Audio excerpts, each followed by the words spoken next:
got that adrenaline in 'em, not knowing when I'm never gonna see.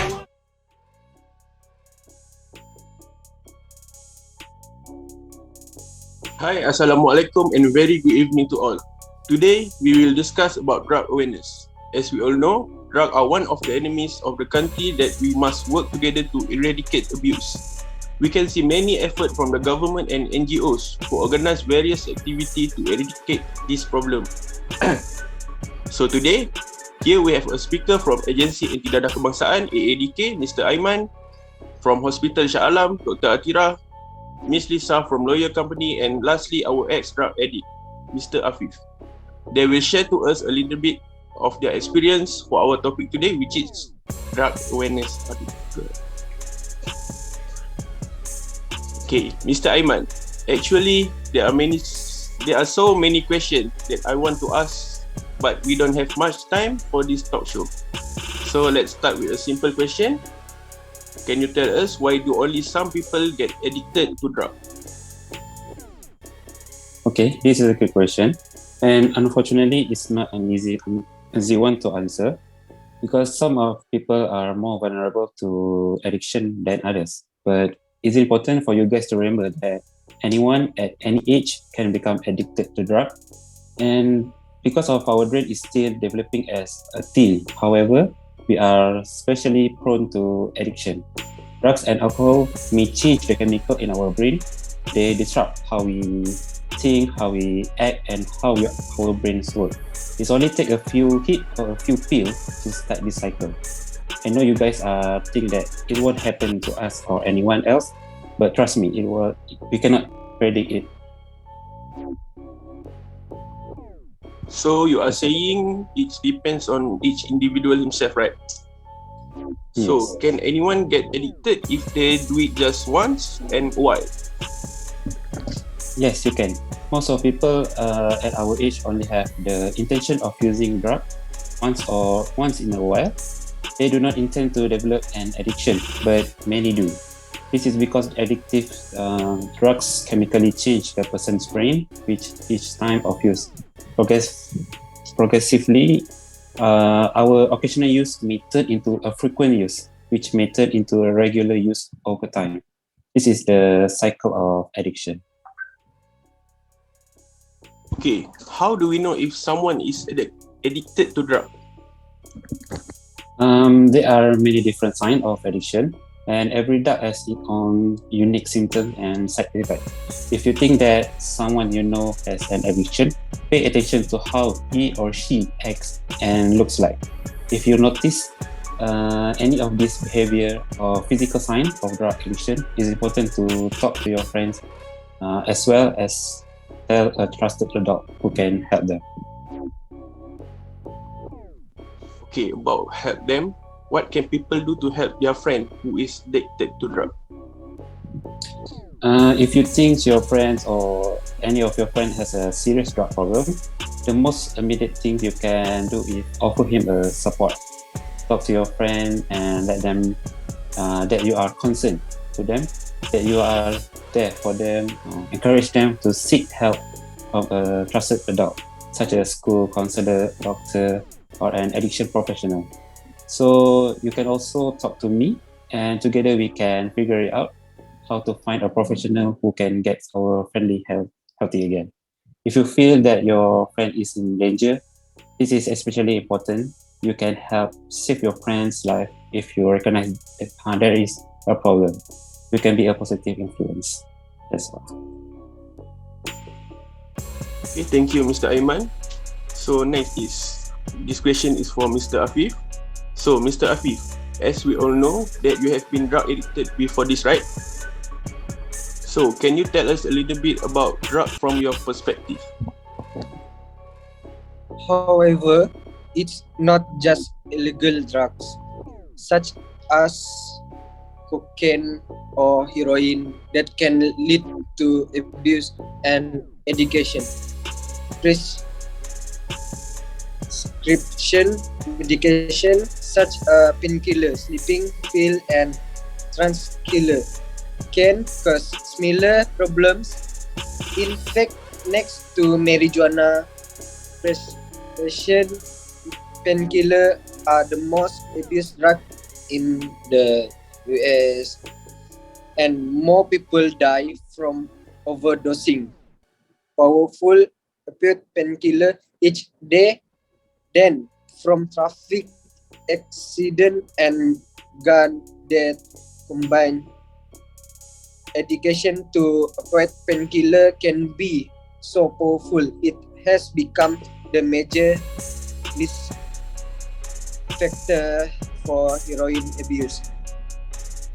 Real name is crystal methamphetamine shabu or crystal. Shabu is a type of stimulant drug that is also known by street names such as ice, glass, crack, meth, heropong, and stone. Okay. However, shabu is a very strong and can make you very addicted to taking it. In addition, shabu intake is on the risk rise, making you wonder how you can identify or find out if someone is abusing shabu. Before answering your question on how you can identify someone who taking shabu, it is also very useful for you to understand and find out about how shabu used. This type of drug comes in various forms and it can be taken through several means, include inhaling, injecting, swallowing, or sucking it. When inhaling or swallowing shabu, he will become delusional. However, it is usually not as strong as what he will feel if shabu were inject or smoke. Shabu respond quickly when inject or smoke, and it creates a rapid stimulus. The stimulus only lasts for few minutes, but shabu taker describe the stimulus as something very pleasant. When a person inhales or swallows shabu, he will be delusional. However, it is usually not as strong as what will be felt if shabu was injected or smoked. Since the pleasant effect of shabu stimulation will disappear quickly, it leads to addiction. Among the early signs, a person smoking shabu is self-confidence high. They will be very friendly. People who do know them can even be a friend for a first time meeting. You start talk about any topic surely. They are equally knowledgeable to your knowledge. Feelings of cheerfulness and joy mixed with a friendly mouth is sure to make you happy with them. However, it's only for a while.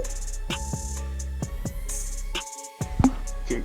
Can you explain or tell us what is sign of behavior after taking the drugs?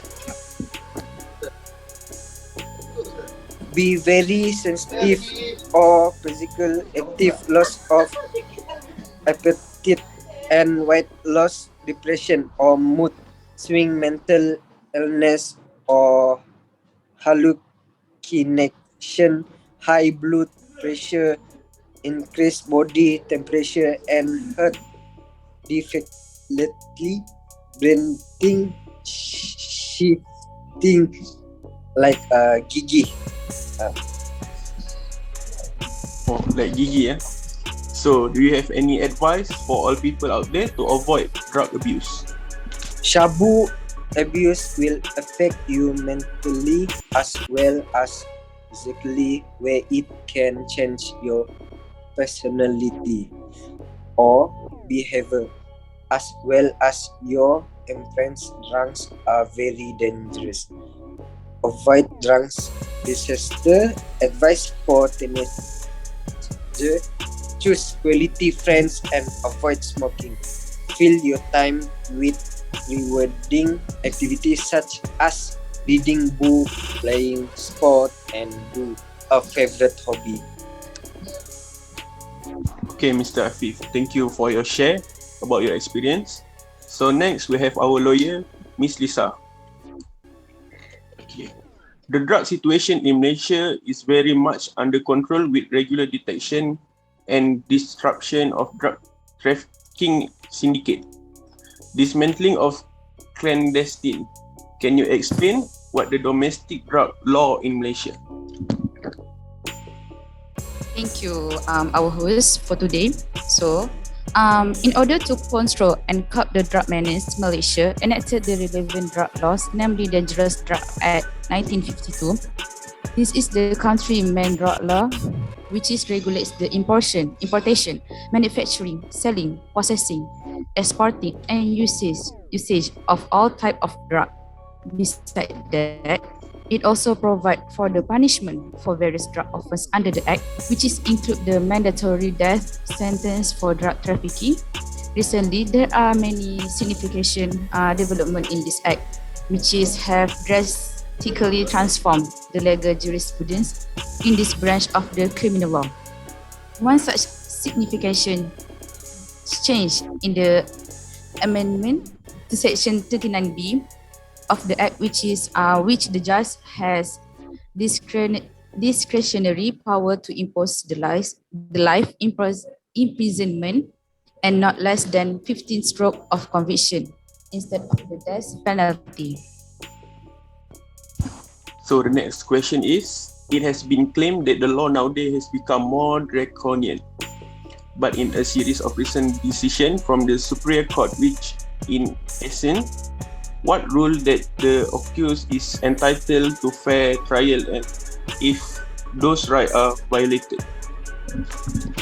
In accordance with the provision of S 18 2A Section 1 of the Criminal Procedure Code 9, it was the duty of the presiding judge as at the conclusion of the trial to consider all the evidence adduced, the cautionary statement tendered by appellant was evidence which the judge should have been taken into consideration in order to make a finding whether or not the prosecution had proved its case beyond a reasonable doubt.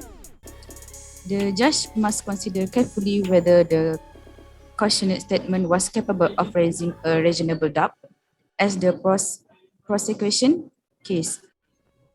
The fact that defense was not recent fabrication was supported by the content of the appellant's caution statement, which is it's substantially similar to the defense advance. Okay, before we embark upon the interpretive exercise, it is important to bear in mind the principles. What can be seen from the above argument that the drug problems? It can be seen from the above argument that drugs problem pose a rather unique situation whereby, despite Malaysia has a very stringent drug laws, it does not seem to have been effective in curbing the drug menace. All available statistics show the discouraging situation whereby there is the constant increase in all types of arrests. As such, it can be concluded that the present drug law of the country have not been effective in curbing the nation's drug problems. The drug smuggling and trafficking cannot be overcome by the country alone. To combat the drug problem effectively, more initiatives and have to be aggressively planned and executed to ensure the successes in combating the drug menace. The best opinion in regards to drug education and prevention is prefer media for learning and sharing information. Instead of drug knowledge and prevention strategies and perception about the treatment service in the future, it's hoped that such feedback from non-user population can be factored into drug prevention and other public health programs. That's all from me. Thank you. Thank you, Ms. Lisa, for your sharing. So we hope we can learn something from drug law in Malaysia. Okay, lastly, we have here Dr. Athirah to explain to us more scientifically about drugs. Doctor, can you explain how drugs work?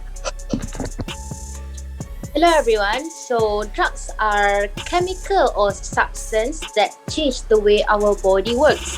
Some are medicine that help people when doctor prescribe them.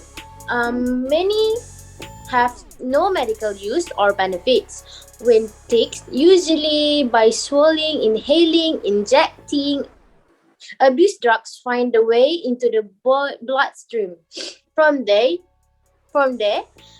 they move to the brain and other part of the body.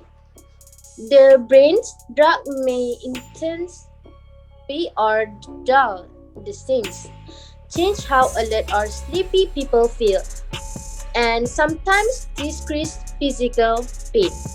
Because of the way these drugs work on the brain, they affected the ability to make healthy choice of and decision. Even drinking makes people more likely to get involved in dangerous situations, like driving under the influence of having unprotected sex. Although substances can feel good at first, they can do a lot of harm to the body and brain. Thank you, Doctor. Doctor, can you explain the type of drugs that are commonly abused in Malaysia? Okay, so these are the common drug abuse, which is alcohol, amphetamine, bath salt, cocaine and crack, coke and cold medicine, which is DSM, depressant, GHB, heroin, inhalant, ketamine, LSD, MDMA, which is ecstasy, marijuana, and methamphetamine. So, Doctor, in your opinion, what is the most drug that addicted the youngest in Malaysia today? So the common drug abuse that most of the people use is mostly cocaine, ice. So these are the common drug abuse. Okay, Doctor. If we need help about drug abuse, what should we do, Doctor?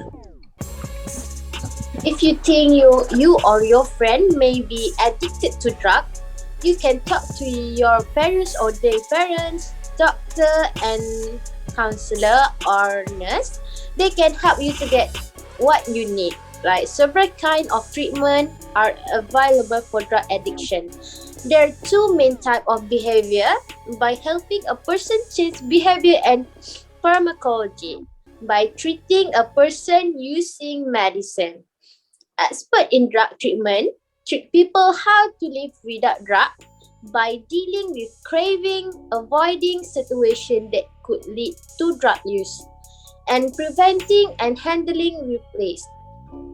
It can be hard to overcome drug addiction without professional help and treatment. It makes time and isn't something that can be done alone. Needs support. Experts who help people with addiction are trained to help, not judge. To find a drug treatment center in your area, you can search online by check out in SAMHSA treatment locator or ask a doctor or counselor for advice. So thank you. That's all from me. Alright, so hopefully we get some useful info that we might be able to take from the sharing from all of our speaker today. In conclusion, we all know that something good, if taken in excess without monitoring from expert, will also turn into something bad. So let us together curb this drug abuse problem from spreading in our country. Remember, drug can harm ourselves, our family and our future. Thank you to all speakers today.